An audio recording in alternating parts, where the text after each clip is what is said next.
परिचय कहे सुकांत सेठी सभापति कटक आंबेडकर स्मृति परिषद। कौन आजिकार आज है आमर मुख्यतः दाबी होमर कटक जिलापाल तथा जिला मजिस्ट्रेट जरिया आमर माननीय मुख्यमंत्री उद्देश्य दायीपत्र दौचु ये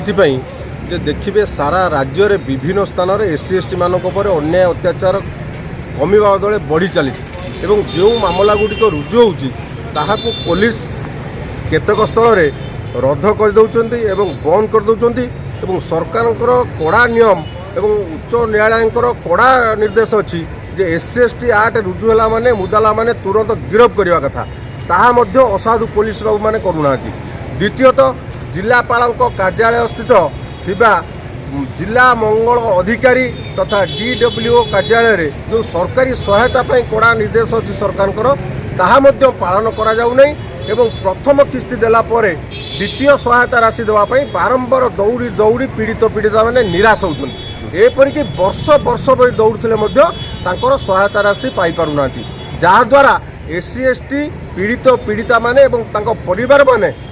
सुरक्षा दी जाऊनी उचित न्याय पाऊना मानसिक स्तर से निर्यातित होती शारीरिक स्तर निर्यातित होती जहाँफल आज से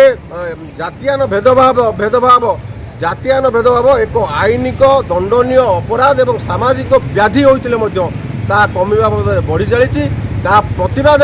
आज आंबेडकर स्मृति परिषद पक्षर माननीय मुख्यमंत्री महोदय को दाबीपत्र प्रदान करा।